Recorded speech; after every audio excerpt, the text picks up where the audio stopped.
이 사도행전 10장 이 하반부에 보면 이 고넬료의 가정에 대역사가 일어납니다. 이방인이 구원을 받고 성령을 경험하고 찬양이 터지고 주 앞에 영광을 누리는 이 부흥의 역사가 이 이방의 이 가정에 이루어지는 놀라운 축복이 있는데, 그것은 이 고넬료의 준비와 태도가 너무 아름다운 거예요. 그리고 이 베드로의 준비와 이 태도가 너무 아름다운 거예요. 여러분, 역시 우리는 준비된 사람에게, 또 예비된 사람에게, 또 우리의 태도가 우리 미래를 결정하기 때문에 오늘 말씀을 들으면서 어떻게 그 가정에 역사가 일어났는지를 우리가 말씀을 통해 찾아보면서 여러분의 삶 가운데 적용하여 여러분의 가정에도 대부흥의 역사가 일어날 수 있기를 간절히 축복합니다. 자, 23절 말씀에 보면 욥바에 있었던 무두장이 집에 이제 베드로가 유숙하게 되어지는데, 가이사라에서 고넬료가 종 2명과 병사 한 사람을 파송하지 않습니까? 근데 함께 유숙하는 거예요. 이건 결코 쉬운 일이 아니에요. 무두장이의 집은 같은 유대인이지만 유대인이 그 무두장이를 아주 천하게 여겼어요. 왜냐하면 죽은 짐승의 가죽을 만지는 사람의 직업을 아주 천하게 여겼거든요. 그래도 불구하고 이 베드로는 무두장이와 함께 같이 잠을 잡니다. 뿐만 아니라 그 고넬료가, 이방의 그 고넬료가 여러분 사람을 파송했는데 그 종이 여러분 로마 병사 아닙니까? 근데 같이 자는 거예요. 한 가족, 한 지붕, 세 종류의 사람들이 말이지요. 이것이 바로 교회인 거예요. 이것이 바로 여러분 공동체라는 거예요. 여러분, 그리스도 안에서는, 복음 안에서는, 여러분 십자가 안에서는 남녀노소 빈부귀천 유대인 헬라인 할 것 없이 모두가 하나 되는 줄로 믿습니다. 자, 오늘 본문에 보니까 23절에 어떤 형제가 나오지 않습니까? 도대체 누굴까, 이 어떤 형제는? 가이사에서 온 형제가 아니고 욥바에서 온 형제예요. 그러니까 베드로가 이 욥바에서 사역을 했을 때에 다비다가 죽은 다비다를 살린 이 모습을 보고 베드로를 따라온 형제들이 있었다는 거예요. 그래서 여러분, 이 11장 2절에 보면 이 형제를 6형제다라고 나오고 있는 것이에요. 그래서 6형제와 또 3명의 종들과 베드로 10명이 욥바에서 가이사라로 출발하는 것이에요. 편견이 있었고 고정관념이 있었고 전통과 경험이 있었지만 하나님의 음성 가운데 이 베드로가 순종하여 여러분 이방의 사람 고넬료의 집에 지금 가는 모습이 등장하고 있는 것이에요.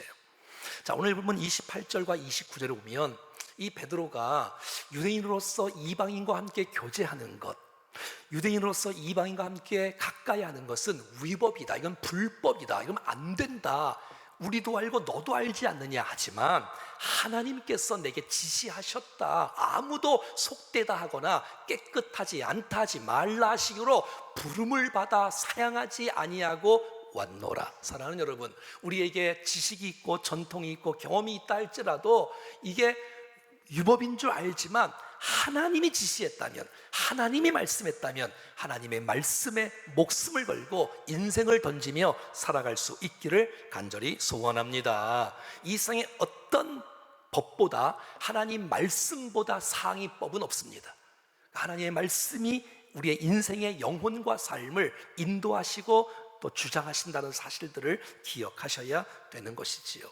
자, 이제 10명의 사람들이 이제 가이사라의 고넬료의 집에 방문을 했는데, 고넬료가 어떤 자세로 어떤 태도로 준비하고 있는지 24절에 기록되어져 있습니다. 이튿날 가이사라에 들어가니까 이 고넬료가 그의 친척과 가까운 친구들을 모아서 기다리고 있는 거예요. 놀랍지 않습니까? 이 고넬료가 말이지요, 그 집에 파티한다 초청한 것이 아니라 베드로 한 번도 보지 못했지만 이들을 보기에는 베드로가 이방인이잖아요. 자, 베드로를 초청한다, 예수 믿기 원한다, 은혜 받기 원한다, 친구들아 오너라, 친척들아 오너라, 다 오는 거예요. 다 오는 거예요. 아하, 이 모습을 보면서 이 고넬료가 제대로 살았구나, 여러분, 이웃과 친척과 친구와 원수지간으로 맺지 아니하고 좋은 신뢰관계가 있었구나. 집합하니까 다 모이는 거예요. 거절하지 않고 말이죠. 이 고넬료의 인격 성품이 얼마나 섬김과 배려와 겸손한지를 우리는 알 수가 있는 것이에요. 자, 22절 말씀 오면 종들이 고넬료에 대해서 고백하는 모습 우리 지난주에 봤는데, 그들이 대답하되 백부장 고넬료는 의인입니다. 지금 종들이 고넬료에 대해서 말하는 거예요. 하나님을 경외하는 사람입니다. 유대 온 족속이 칭찬하는 사람입니다. 자, 그러니까 고넬료 어떤 사람이냐? 하나님이 인정하는 사람이고, 종들이 인정하는 사람이고, 친구가 인정하는 사람이고, 친척들이 인정하는 사람, 이것이 바로 예수 믿는 사람인 줄로 믿습니다. 여러분, 가까이에서 인정받는 사람이 진짜인 거예요. 그러니까 이 고넬료의 신앙과 인격을 아시겠지요? 그의 삶이 교회와 가정과 사회에서 다르지 않은 거예요. 이중적으로 살지 않는 거예요. 여기 와서는 거룩한 척 하면서 가정과 사회에 가면 엉망으로 생활하는 그런 모습이 아니라는 것이에요. 항상 경건하게 생활했던, 하나님의 평가와 사람의 평가가 같고, 친구들과 친척들과 또 종들과 하나님의 평가가 동일한 사람 고넬료의 모습이 있는 거예요. 자, 이거 고넬료 때문에 친척이 은혜를 받고, 고넬료 때문에 친구들이 은혜를 받는 거예요. 아하, 누구와 함께 있느냐, 어느 곳에 있느냐에 따라서 그의 인생이 달라지는데, 사랑하는 여러분, 복음이 있는 곳에, 말씀이 있는 곳에, 그리스도가 있는 곳에 난 여러분들이 가까이 할 수 있기를 간절히 축복합니다. 오늘 보면 24절 말씀 오면 그 고넬료가 친척과 친구들을 같이 불러 모아서 기다린다는 거예요. 여기서 이 기다린다는 것은 메시아를 기다릴 때 쓰는 단어로 쓰는 거예요. 얼마나 간절하게, 얼마나 사모하게 기다리고 있는, 이 고넬료의 영적인 태도와 준비를 엿볼 수가 있는 거예요. 사람은 보냈어요, 가이사랴에서 욥바로. 근데 여러분, 정말 그곳에 욥바에 베드로가 있는지 몰라요, 사실은. 그리고 이 종들이 베드로를 만났는지 안 만났는지 몰라요. 지금 카톡으로 주고받는 게 아니잖아요. 모르는 거예요. 인터넷도 없고 전화도 없어서. 그리고 이 베드로가 올지 안 올지도 몰라요. 그리고 언제 올지 몰라요. 그런데 이 고넬료는 하나님이 지시하셔서 욥바에 있는 베드로를 청하라라고 말씀하신 그 말씀에 순종하다 보니까 하나님은 베드로를 오게 하실 것이다, 그를 통해서 나에게 주실 말씀이 있을 것이다, 기대하고 믿고 기다리는 것이에요. 뿐만 아니라 여러분, 이 고넬료가 친구들을 부르고 친척을 모았는데 이것도 하루 이틀도 아니지. 여러분, 집에 사람이 온다는 건 결코 쉬운 일이 얼마나 번거로울 수 있어요. 그것도 잠을 같이 자야 되는 거예요. 밥을 같이 먹어야 되는 거예요. 몇 끼를 말이죠. 그런데 이 고넬료가 그것을, 여러분, 수고를 부담스러워하지 않고 기쁨으로 함께 은혜 받아야 돼, 함께 예수를 만나야 돼, 함께 은혜를 받아야 돼. 이 고넬료가 주위 사람들에게 축복의 통로로 쓰임받고 그 이방인의 가정에, 여러분, 복음 전진 기지, 부흥의 선교 센터가 되어지고, 그 고넬료를 통해서 주위에 있는 친척과 친구들이 주님 만나는 놀라운 역사가 일어나는 것이에요. 여러분들은 교회에 누구를 초청하고 계시나요? 여러분 목장에 누구를 초청하고 계시나요? 여러분 때문에 주위 사람들이 얼마나 은혜를 많이 경험하고 있는 일에 난 저와 여러분들이 쓰임받을 수 있기를 간절히 소원합니다. 이 고넬료는 말이죠, 이 베드로가 올까 안 올까 걱정, 의심하지 않아요. 반드시 온다. 베드로가 혹시 왔는데 처음 보는 사람인데 혹시 이상한 말 하지 않을까 의심하지도 않아요.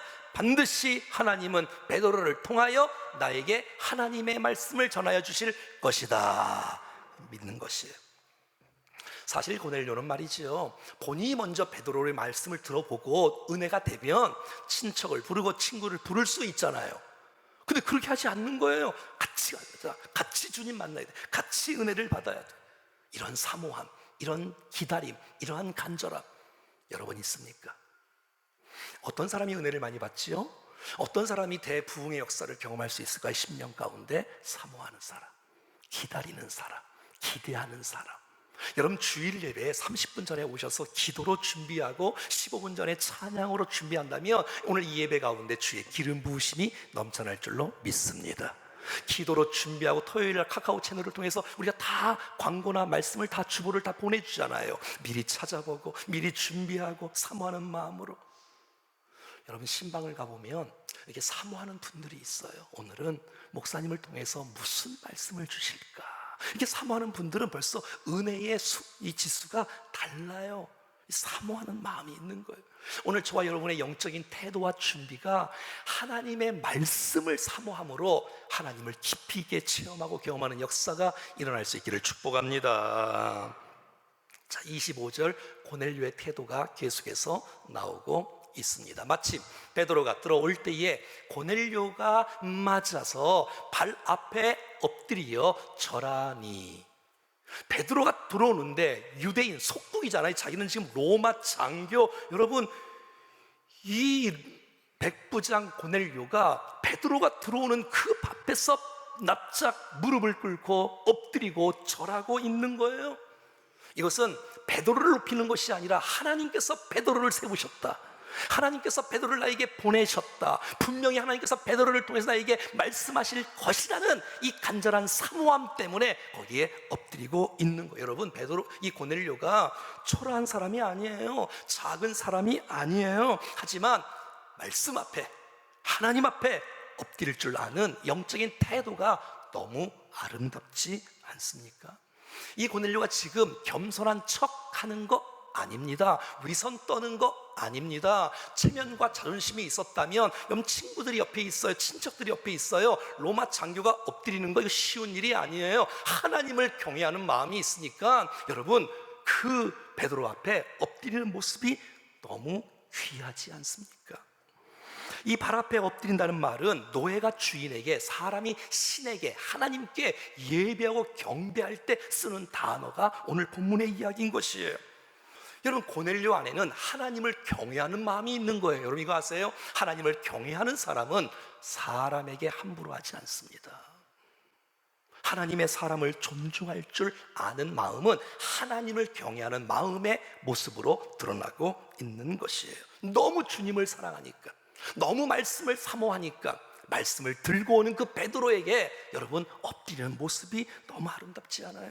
이 고넬료가 영적 태도와 준비가 너무 아름다운 반면 여러분, 이 베드로의 준비와 영적인 태도가 너무 아름다운 모습으로 다룬, 이 고넬료의 믿음과 순종, 배려와 섬김, 겸손, 이 베드로의 겸손, 순종, 이 말씀 붙잡고 살아가는 모습, 너무 이것이 바로 교회이며 이것이 바로 천국인 줄로 믿습니다.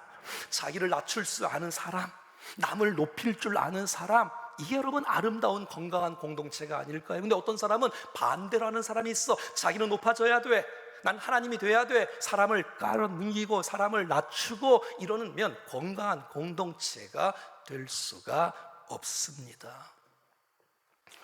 여러분, 사도행전 14장에 보면 바울과 바나바가 나면서 앉은뱅이를 일으키는 모습이 나와요. 그러니까 수많은 사람들이 이렇게 외칩니다. 우리가 바울이 한 일을 보고 신들이 사람의 형상으로 우리 가운데 내려오셨다. 신처럼 대하는 거예요. 사람들이 앉은뱅이 일으키니까 바울이, 바나바는 제우스다, 바울은 헤르메스다, 이렇게 신의 이름을 막 붙여주고, 바울도 신이고 또 바나바도 신이고 막 이렇게 막 떠들고 있는 거예요. 이런 모습을 바라보고 바울과 바나바가 견딜 수가 없는 거예요. 14절 15절 두 사도 바나바와 바울이 듣고 옷을 찢고 무리 가운데 뛰어들어가서 소리질러 이르되, 여러분 왜 이러세요? 도대체 왜 이러세요? 어찌하여 이러한 일을 합니까? 우리도 여러분들과 같은 성정을 가진 사람입니다 라고 외치고 있는 이 바울과 바나바의 모습이 너무 아름답지 않습니까? 자기를 낮출 줄 아는 사람, 아름다운 사람인 줄로 믿습니다. 내가 영광을 받지 않고 하나님께만 영광을 돌리고 하나님께만 영광을 돌릴 줄 아는 이 사도들의 모습이 너무 귀한 것이에요. 여러분, 자기의 신분을 망각할 때 사람은 추해집니다. 자기의 자리를 이탈할 때 여러분, 사람은 망가지게 되어집니다. 하나님의 영광을 가로챌 때 여러분, 사람은 타락하게 되어집니다. 그리고 여러분, 그 위치는 오래가지 못합니다. 나는 사람이다, 나는 사람이다, 이것을 인정할 줄 아는 사람, 자기 한계를 인정할 줄 아는 사람, 나는 못하는 것이 있습니다, 나는 실수 많은 투성입니다, 난 연약한 사람입니다, 하나님만이 옳습니다라고 말할 수 있는 사람, 그 사람을 통해서 하나님은 일하실 줄로 믿습니다. 우리가 하나님이 아니건대 누가 누구를 지적하고 판단하고 누가 여러분 원수를 갚을 수 있단 말입니까? 자기 한계를 아는 사람은 분노하지 않습니다. 자기 한계를 아는 사람은 다른 사람을 무시하지 않습니다. 자기 자리를 아는 사람, 이것이 바로 좋은 사람인 것이에요.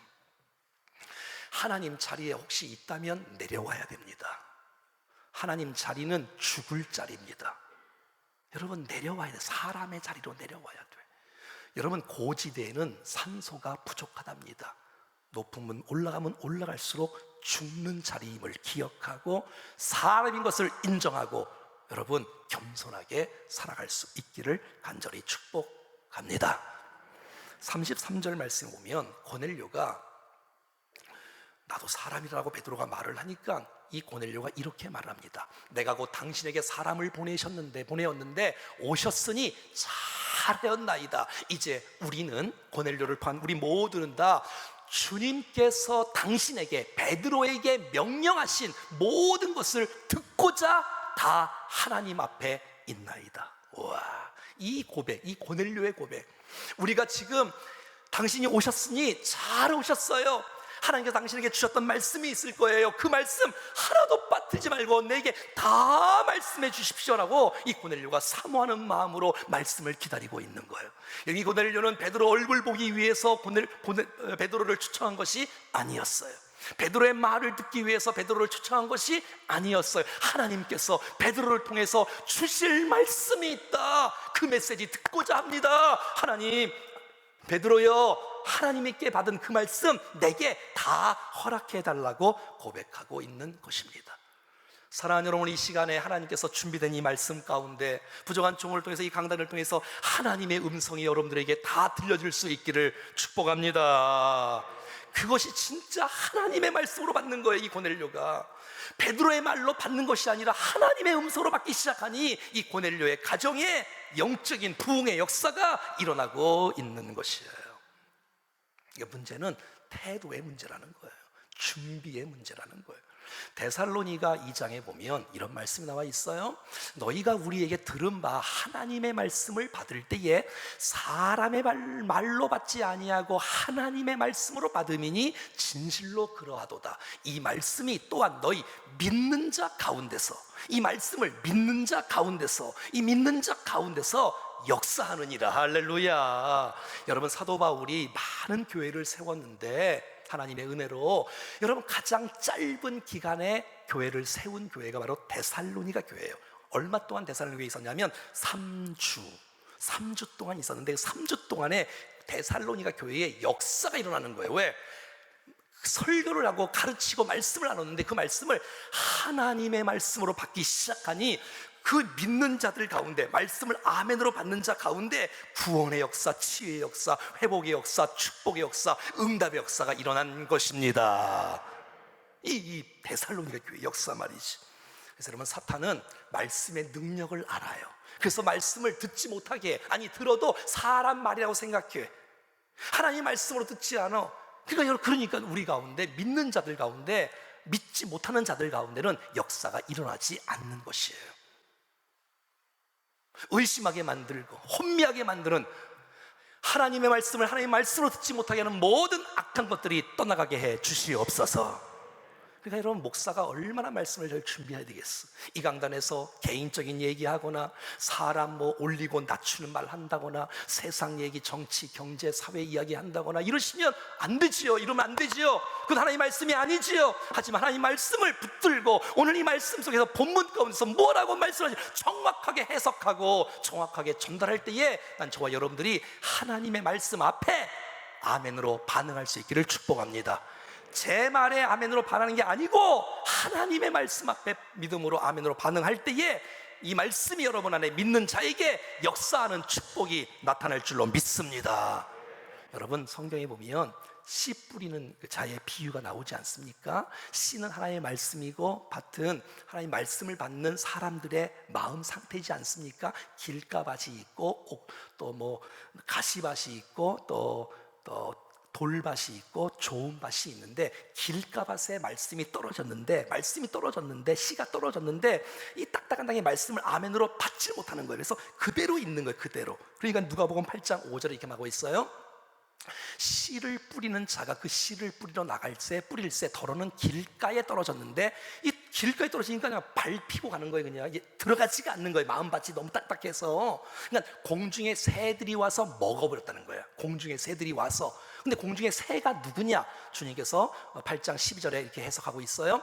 길가에 있다는 것은 말씀을 들은 자니 이에 마귀가 가서 그들이 믿어 구원을 얻지 못하게 하려고 말씀을 그 마음에서 빼앗은 것이요. 그러니까 여러분, 마귀는 말씀의 능력을 알아요. 우리 믿음의 고백했던 것처럼 말씀은 능력입니다. 생명입니다. 회복입니다. 그래서 여러분, 말씀이 들어가면 은혜를 받고 치유를 받고 능력을 받고 축복을 받고, 할렐루야. 이것을 알아. 누가? 마귀가 알아. 그래서 말씀을 못 듣게 하는 거야. 아니, 들어도 딱딱한 밭이 돼서 구경하고 있지. 아멘. 속으로라도 아멘 하고 해야 되는데 이걸 못하고 있는 거예요. 내 말씀으로 못하는 거예요. 그러니까는 마귀가 말씀을 빼앗아가는 일들이 일어났다고 성경에선 말씀해 주고 있는 거예요. 사랑하는 여러분, 이 고넬료의 이 자세가 너무 아름답지 않습니까? 이 고넬료의 이 영적인 태도가 너무 귀하지 않습니까? 우리는 다 하나님의 말씀이 당신을 통해서 우리에게 주어지기를 사모하고 있습니다. 명령하신 메시지가 무엇입니까? 말씀해 주십시오. 이 고넬료가 군인이잖아요. 정규 군인이잖아요. 로마 백부장 장교잖아요. 군인 정신이 있는 거예요. 명령에 여러분 목숨을 거는 사람인데, 하나님께서 당신에게 명하신 그 메시지를 내게 전해주면 내가 그 말씀을 붙잡고 순종하겠나이다. 이 군인 정신이 신앙생활에 도움이 되는 거예요. 민기적하지 않고 딱 말씀 앞에 붙잡고 인생을 말씀 앞에 던지고 나가고 있는 것이에요. 더 나아가 33절 하반절 말씀에 고넬료가 이렇게 고백을 합니다. 따라합시다. 다 하나님 앞에 있나이다. 지금 베드로 앞에 있잖아요. 근데 하나님 앞에 있다는 거예요. 베드로가 하나님이란 뜻이 아니라 베드로를 통해서 하나님 말씀이 선포되는 그 놀라운 역사의 현장 속에 나는 지금 사람 앞에 있는 것이 아니라 하나님 앞에 있다. 우와. 오늘 예배하는 이 시간, 여러분 모두가 다 하나님 앞에 있는 줄로 믿습니다. 예배자뿐만 아니라 여러분이 홀로 있을 때에도, 여러분이 가정에 있을 때에도, 사회에서 직장 생활할 때에도 하나님 앞에 코람되어 신전의식, 하나님 앞에 있다는 그 의식을 갖고 살아갈 때에 하나님의 은혜가 임하고 죄를 멀리할 수 있고 은혜 가운데 살아가는 놀라운 축복이 있을 줄로 믿습니다. 하나님 앞에 있다는 마음을 모르고 있으니까 내 마음대로 말하고, 내 마음대로 생각하고, 내 마음대로 혈기내고, 내 마음대로 분노하고, 하나님 앞에 고람되어 하나님 앞에 하나님은 지금도 여전히 우리를 보고 계시며 우리 예배를 받으시고 계시며, 여러분이 공부할 때나 어려울 때나 힘들 때나 여러분이 즐거울 때나 여러분의 과거와 현재와 미래를 다 보시고 아시는 분인 유일하신 사랑이 많으신 전능하신 하나님이신 줄로 믿습니다. 하나님이 앞에 있다는 삶이 우리의 삶을 경건하게 만들어요. 오늘 이 시간에 하나님 앞에서 예배할 때, 여러분들이 어디서 하든지 간에 하나님 앞에서 예배할 때, 담임 목사가 아니고 전사님이 설교한다 할지라도 하나님 앞에서 하나님의 음성 듣기를 사모한다면 하나님께서 여러분을 거절치 아니하시고 인격자이신 주께서 사모하는 자에게 만족을 주시고 은혜 베풀어 주실 줄로 믿습니다. 하나님 앞에, 이게 바로 고넬료의 자세인 것이에요. 사슴이 시냇물을 찾듯이 갈급한 마음과 사모하는 마음으로 주 앞에 나올 때에 하나님은 채워주시는 은혜가 있다는 것이에요. 자, 이제 10장 이제 하반부가 되어지면 영적 부흥이 일어나는데, 그 부흥은 그냥 임하지 않습니다. 우연히 임하지 않습니다. 태도가 좋은 사람에게, 준비가 된 사람에게, 사모하고 기다리고 기대하는 사람에게 은혜가 임하는 것이에요. 이 베드로의 영적인 태도와 준비, 이 베드로와 이 고넬료의 이 태도의 준비가 다 딱 마주치니 역사가 일어나지 않을 리가 없어. 교만한 사람에게 은혜가 임하지 않아요. 교만한 베드로가 만약 교만했다면 그 역사가 일어나지 않아요. 여러분, 고넬료가 교만했다면 그 역사가 일어나지 않아요. 이 놀라운 축복 역사가, 그 영적인 태도와 이 준비된 겸손함이 하나님의 은혜를 맛보는 놀라운 축복이 된 것이에요. 사랑하는 여러분, 하나님 말씀을 어떻게 받으시고 계십니까? 하나님 말씀을 하나님 말씀으로 받지 못하게 하는 것은 도대체 무엇입니까? 사랑하는 여러분, 활짝 열고 하나님의 말씀 앞에 아멘으로 화답함으로 이 말씀이 믿는 자들 가운데 역사되어짐으로 이 말씀이 구원이, 축복이, 회복이, 능력이, 치유와 응답의 역사가 있어질 수 있기를 주의 이름으로 간절히 축원합니다.